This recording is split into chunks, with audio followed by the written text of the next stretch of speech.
శ్రీగురుభ్యో నమః. హరి ఓం. అందరికీ నమస్కారం. మా తల్లిదండ్రులకు నమస్కారాలు. ఈరోజు మనం తెలుసుకునే విషయం ఆషాఢమాసంలో తొలి ఏకాదశి వ్రత కథను గురించి తెలుసుకుంటున్నాం. ముందుగా నా YouTube channel Veerabhadrarao Mamillapalli presents like చేయండి, షేర్ చేయండి, సబ్స్క్రైబ్ చేయండి. నా వీడియోలని పూర్తిగా చూడండి. ముందు ఈరోజు తొలి ఏకాదశి వ్రత కథ. ఆషాఢమాసం అంటేనే ఒక ప్రత్యేకత సంతరించుకున్న విషయం. మరి ఆ ఆషాఢమాసంలో పౌర్ణమి ముందు వచ్చేటువంటి ఏకాదశి తొలి ఏకాదశిగా చెప్పబడుతోంది. అటువంటి తొలి ఏకాదశి నాడు వ్రత కథ ఏ రకంగా ఉంటుంది, దానికి గొప్పతనం తెలుసుకుందాం. ఏకాదశి రోజున ఉపవాస వ్రతంతో పాటు ఏకాదశి కథను వినడం, చదవడం కూడా ఫలితాన్ని ఇస్తుందని చెబుతారు. మొట్టమొదట ఏకాదశి గురించి పురాణాల్లో వివిధ రకాలుగా ప్రస్తావనలు ఉన్నాయి. ఆ కథలను ఇక్కడ తెలుసుకుందాం. అయితే భవిష్యోత్తర పురాణంలో ఉన్న తొలి ఏకాదశి కథ ఏమిటి? యుధిష్ఠిరుడు శ్రీకృష్ణుడిని ఇలా అడిగాడు, కేశవ, ఆషాఢమాసంలోని శుక్లపక్షంలో వచ్చే ఏకాదశి పేరు ఏమిటి? ఆ రోజున ఏ దేవుణ్ణి ఆరాధించాలి? ఆ రోజు వ్రతం ఏ విధంగా జరుపుకోవాలి అన్నప్పుడు దానికి శ్రీకృష్ణుడు ఇలా సమాధానం ఇచ్చాడు. ఓ రాజా, ఒకసారి నారద మునీంద్రుడు తన తండ్రి అయిన బ్రహ్మను ఇదే ప్రశ్న అడిగినప్పుడు ఆయన ఈ విధంగా సమాధానం ఇచ్చాడు. ఓ నారదా, ఈ లోకంలో శ్రీహరికి నీకంటే గొప్ప భక్తుడు ఎవరు లేరు. అలాగే శ్రీహరిని ఆరాధించడానికి ఏకాదశిని మించిన రోజు లేదు. ఏకాదశి వ్రతాన్ని భక్తితో ఆచరించిన వారి అన్ని పాపములు తొలగిపోతాయి. ఆషాఢ శుద్ధ ఏకాదశి పద్మ ఏకాదశిగా కూడా ప్రసిద్ధి పొందింది. దీనికి సంబంధించిన గాథ ఒకటి ఉంది. ఇది వినినంతనే ఈ ఏకాదశి వ్రత పుణ్యఫలం లభిస్తుంది. ఆ గాథ నీవు కూడా వినము అని చెప్పి ఆయనలా చెప్తున్నారు. పూర్వం సూర్యవంశంలో మాంధాత అనే చక్రవర్తి ఉండేవాడు. అతను ఎప్పుడూ నీతివర్తనుడై వెలిగేవాడు. ఆ రాజు తన కుటుంబాన్ని, ప్రజలను జాగ్రత్తగా చూసుకునేవాడు. నిరంతరం యజ్ఞయాగాదులు నిర్వహిస్తూ ధర్మం తప్పని వాడే వెలిగేవాడు.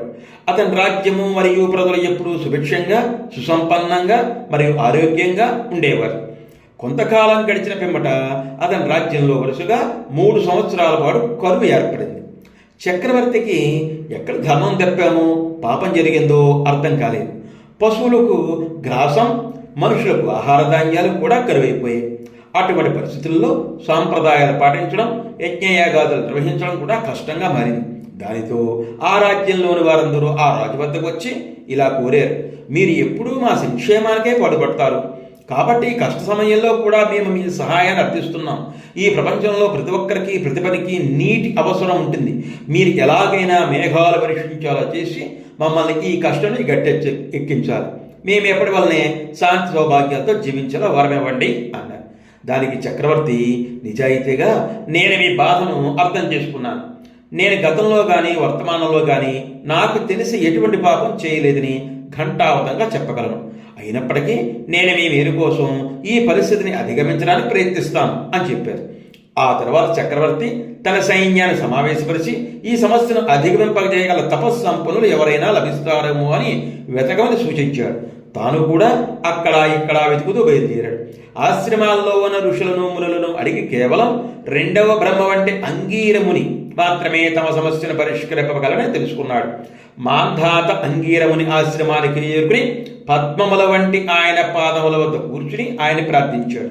అప్పుడు అంగీరముని ఆయన ప్రార్థనకు సంతోషించి ఆ కీకారణ్యంలోకి కష్టతరమైన ప్రయాణం చేస్తూ ఎందుకు రావాల్సి వచ్చిందో తెలపాలి అని కోరాడు. దానికి రాజు, ఓ మునీంద్ర, నేను వేదాలలో తెలిపిన ప్రకారమే నా రాజ్యాన్ని పరిపాలిస్తున్నాను. కానీ ప్రస్తుతం వచ్చిన కరువుకు కారణం నాకు తెలియదు. ఈ సమస్యను పరిష్కరించడానికి నేను మీకు సహాయం కోరి వచ్చాను.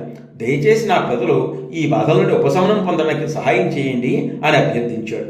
అప్పుడు ఆ అంగీరముని రాజుతో ఇలా అన్నాడు, ఓ మహారాజా, ఇప్పుడు సత్యయుగము అంటే ధర్మము 4 పాదాలతో నడిచే కాలం. ఇప్పుడు అందరూ తమ తమ బాధ్యతను సక్రమంగా నెరవేర్చాలి. మీ రాజ్యంలో కూడా అలాగే నెరవేరుస్తూ వస్తున్నారు. కానీ నీ రాజ్యంలో ఒక శూద్రుడు ధర్మ విరుద్ధంగా ప్రవర్తిస్తున్నాడు, ఆచారాలు పాటించడం లేదు. మీరు అతనికి మరణదండ విధిస్తే ఈ పాపం తొలగి మళ్ళీ మీ రాజ్యం సుభిక్షమవుతుంది అని చెప్పాడు. దానికి రాజు, నేనెవరికీ హాని తలపెట్టని అతన్ని అంత కఠినంగా ఎలా శిక్షించగలుగుతాను? దయచేసి దీనికి ఏదైనా ఆధ్యాత్మిక పరిష్కారం చూపవలసింది అని కోరాడు.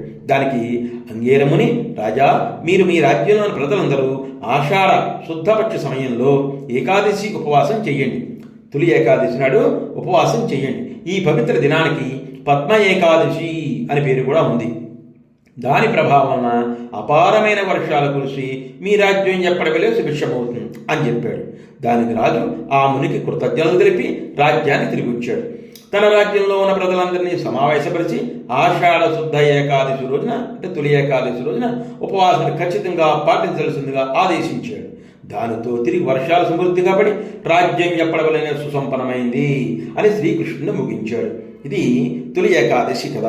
ఇటువంటి ఈ కథను మరి ఆషాఢ మాసంలో వచ్చేటువంటి శుద్ధపక్షంలో, అంటే రేపు వచ్చేటువంటి ఏకాదశి నాడు అందరూ కూడా ఉపవాసం ఉండి ఈ కథను చదువుకున్నట్లయితే ఆ విష్ణుమూర్తి మనకి మంచి ఆయురారోగ్యాలు మనకందరికీ ఇస్తాడు, మనందరినీ చక్కగా చూస్తాడు. ఆయన ఆశీస్సులు ఎప్పుడు ఉండాలి, అందరం బాగుండాలి. కథ చాలా బాగుంది కదా, అందరూ దీన్ని ఆచరించండి. నా వీడియోని లైక్ చేయండి, షేర్ చేయండి, సబ్స్క్రైబ్ చేయండి. వీరభద్రరామాను ప్రజెంట్స్. ఓం నమః శివాయ, ఓం సాయిరామ్. ధన్యవాదాలు.